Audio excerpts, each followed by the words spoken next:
Welcome back to the MLG AW Open here from the Bravo stream. My name is Jack Courage Dunlop, and I'm joined by one of the best in the business, man, Benson. First time together here casting. I'm doing great.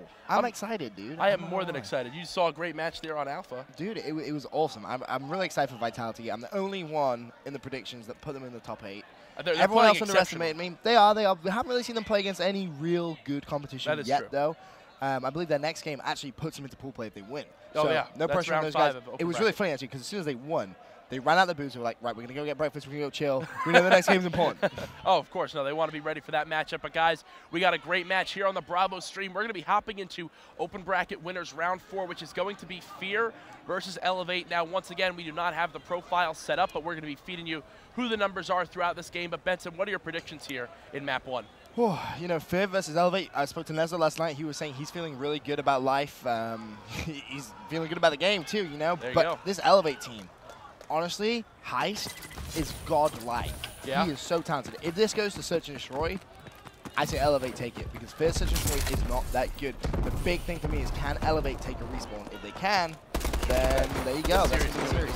Yeah, and once again, to all viewers at home, this is the open bracket, so this is a best-of-3 series. We're starting off here on Hardpoint Retreat, then we're going to hop over to Uplink on Detroit, and then finally Search and Destroy on Biolab, so this series can go either way.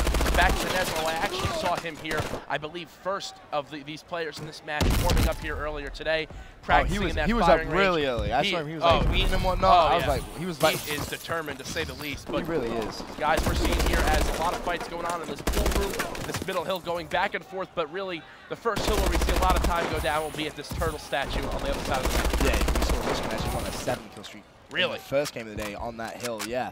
It's just a hill which you can really pick up a lot of time on as well. That first hill's so scrappy. You know, it kind of reminds me of the one on Solar, you know, that very middle hill. You're not really expected to pick up much time, but as the hardpoint does rotate, we're going to be on board with Heist from Team Elevate. We'll see if he can try and just pick up all this time. One player is going to be challenging, gets the assist on that one. Nicely played by Heist. Yeah, you can see a great push there from this Elevate squad towards those back stairs. So key to hold that down and just keep spawning right there, able to continue flooding the hill. Now it's going to be up to Elevate to be able to break this. They're down by 20 points right now. It looks like they have gotten control of the hill for a second, but great team shooting there from this FeaR squad, and FeaR so much to prove, as Dito and Neslo both had an incredible year there in Ghost, making big names for themselves, while on the other hand, Assassin and Moho, they've been around the scene longer than probably some of the people in this venue. So you want to see them come back on top, and that's what they're trying to prove here with this lineup. Yeah, there was a big break for those guys. Actually, decided to not play Call of Duty Ghost at all. Yeah, actually, going back for Advanced Warfare is pretty awesome, and that was a big play coming in from jump right there, picking up 2 kills, getting control of that hardpoint. But you know, you talked about Dito. Dito, so talented. I honestly think he's kind of struggling a little bit at the start of this game, 4 and 8, and that's kind of been the story of his FeaR lineup. I feel every time we've seen him like a big online event, 5Ks to 10Ks, etc. One player on the team is always just kind of having a bit of a poor event, and I just don't think they have the slaying power to kind of cover that. You know, whereas you look at, like, for example, your Optic Gamings or even your Optic Nations, teams that are built with slayers. If one player doesn't play well, it's not the end of the world, because they have so much other potential. Yeah, exactly, and that's what we're seeing here in this game, where FeaR not slaying the best abilities, and they're facing a team like Elevate, which, not a knock on them, but they're no Optic Gaming in the slaying department. Now, if they're losing the slaying matchup here, then I can only imagine what would happen if they get to pool play. But right now, FeaR down by 40 seconds. Elevate doubling the points of their opponents. That's great, and that's exactly what they want to do here in map 1. Once again, in this best-of-3 series, they did a great job holding down the spawns there by that back rock. You're going to see these teams rotate here towards this bottom dirt hard point. And once again, Ben, teams don't need to rotate until there's a few seconds left, unlike Black Ops 2. Right, he's so quick in this game. You know, you can dash as well. You can exo overclock. You can basically beat this side of the map by the time you blink. Yeah. It's honestly, it's amazing. So the rotation is very different. I still feel, you know, a lot of people may still be playing hardpoint like Black Ops 2. You just can't. It's a very, very different game. Game mode, it plays completely differently. Assassin's unable to pick up any kills, but right now, the big story in this game is Jump. He's rocking 19 and 13 with 3 captures as well, pushing once again towards his hardpoint. There are another 35 seconds or so left before the next rotation. Unfortunately, Jump does go down. Meanwhile, on FeaR, looking at it, no one's really standing out. Assassin, he's having a pretty rough hit and miss game. He's 9 and 14. Dito has picked things up a little bit though. He is now supposed to be 11-13, but it's just Neslo. Neslo, honestly, he's so determined. He's one of the most determined players I know. Yeah, when he joined FeaR, he was like, hey, I'm going to win a championship. Oh, yeah, of course. He wants to prove that this was the right decision. As we all know, had a couple days stint there on FaZe. Wasn't a big fan of the situation with the lineup. Wound up going back over to FeaR with Dito.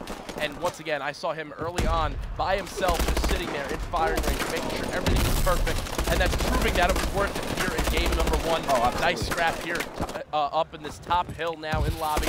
Both teams just flooding in here. Who's going to get control of it? Right now, it looks like FeaR able to get control, and they need to start making a dent here, Ben, as we're almost done with our first rotation of hardwood. Yeah, 120-78 for the score. FeaR, you know, they're still definitely in contention. There's something crazy, but Elevate 100% in control of this game. And every time he jumps, man, his slaying ability is just so good. Already almost picking up such crucial kill, just like that one as he jumps up, turns around, nearly found a second kill, but wasn't able to do so. But still, a 27-21 start for this young man. Honestly, very, very talented player. That's actually incredible. The amount of engagements he's been in already, and we're only halfway through the game. If this game goes the full length, he could almost have 120 engagements on his own, which is absolutely incredible. This guy is going off for his team right now, doing everything. He's sitting at 28-21. Now we're on board here with TCM, sitting at 20-17 himself. He's been getting call-outs here that there's opponents pushing their top white. One player in front of him. Can he pick it up? Yes, he does. Can he pick up the two-piece? Unable to pick that one up, but look at that. Still a 50-second lead for Elevate. I was not expecting that during round 1. Big lead. You know, if I'm FeaR, I'm getting a little bit worried. Yeah. Yeah, they need to just pick things up and really just pedal down to the metal. Essentially, Dito is now 18-21, and that just kind of shows you this FeaR team, because he was struggling a lot in the first couple of minutes, and now he's, what, second most frags on the team? Yeah. So he's picked things up, but his teammates definitely slowing down, and that is not a good sign of your FeaR team. Yeah, I think a lot of people expected Dito and Neslo to be the two big heavyweights on this squad with Moho and Assassin, and they're showing that right now in the kill feed. As you can see, they have 8 more kills than their counterparts in the squad. But really, the story of this match goes back to Jump, continuing to keep the intensity up now at 30-25, tied for the lead in captures on his squad. You're going to see here as FaZe beginning to rotate towards this back stairs for this Turtle Hill. Unfortunately, they get taken out.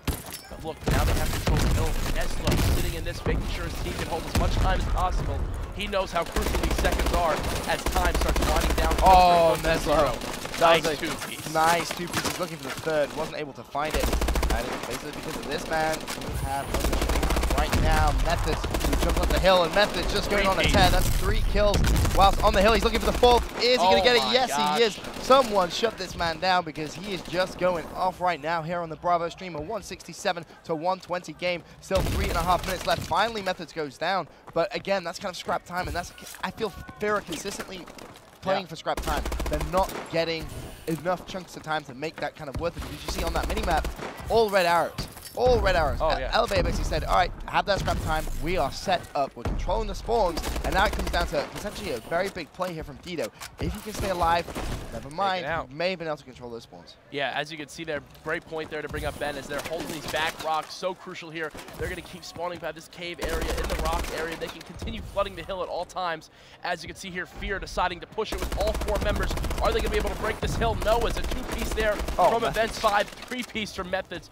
Once again, the guy just went absolutely huge. Yeah, Elevate says, you can push our spawn no matter what, we're just going to slay you out there. Oh, he's not even stopping. He doesn't even care. He's on a 5-point spree, and literally everyone, 6 as well. Please. Everyone from FeaR basically just ran at that hill. They recognized that this was a big part of the game in terms of, you know, 2 minutes 10 left, 195, 139. They need to control. Method just stood in the middle, and he was like, just keep running at me, boys. I'm here all day. I'm going to keep racking up those kills. Ben, right now, this Elevate squad, I just did some quick math, is positive 17 here in game 1 as a team. Wow. Slaying is so important here in AW, and right now, Assassin is sitting at 17-32, and not far behind him is Moho at 19-30, and these are the 2 guys that, you know, Neslo kind of took a gamble with, saying these guys want to rise back to the top. They want to prove it, and right now they are not doing what they need to do here in game 1. 100%. It was a massive gamble. Yeah. You know, you look at Dito, you look at Neslo. Both these 2 players were in the Call of Duty MLG seasons. Oh yeah, and across last year. Dito had some of the most consistent stats on LAN as well. He did. Dito, a fantastic player, but you know, if I'm Dito and I'm Neslo, you know, in the open bracket, well, 1-0 down now. I'm thinking, is this really? No, is this a good decision for me? Hopefully it will be, because Assassin and Moho, very, very talented Call of Duty players. They really are. But taking a year off, it's going to take a while to come back into it. Yeah, it seems like basically from this FeaR squad, we haven't seen them go rotate and control a hill. They may get it for 10, 15 seconds, right. but then Elevate just comes in and clears them out and then holds it for 20 seconds themselves, because they're doing a much better job of getting those kills to protect their teammates in the hill. As we see time winding down here, it is now mathematically impossible for FeaR to come back in this game one, so Elevate is going to take this one. Let's see if they can hit the 250-point score, and you know they want to do that because that'll be a statement here in game one. Oh, it will be, and they're 100% going to do that too. 2 players on Elevate dropping 40 kills. You have both Jump, and as well as that, you also have TCM. We didn't talk about him. We didn't talk about him at all. He just snuck up. The last couple of minutes, he was like, I'm just going to kill. Don't worry, guys. I got this. Neslo as well, he dropped 40, but sadly, look at that. He finished on a 9 streak there for TCM. That's huge. 43 and 27. That is actually extremely impressive there up against FeaR. You know, a lot of people have been mentioning FeaR, Noble Impact are the squads that they expect to see here come out of open bracket. Methods, though. Methods. 7 defends. Of course, defends different in Advanced Warfare than they were in Black Ops 2. I'm not sure how I feel about that, you know? I think defense should always be, if you're on the hard point, you get a kill no matter where that player is, it should count as defend. But obviously in this game, you have to have both players on the hill, but Methods was 7. Just think about that. That's a huge amount of defense. That's one of the most I think I've seen so far. And you know when we saw that, that was all in that back tunnel. Yeah, exactly. Oh, actually, and he did it again in the bar hill. In the bar hill too. So that was the one I was thinking. He's just a fantastic player. He really is. Those FeaR players just kept on running at him. Methods saying, "Thank you very much. I'm gonna keep picking up those kills." For now, though, commercial break. When we return, game 2 of the series.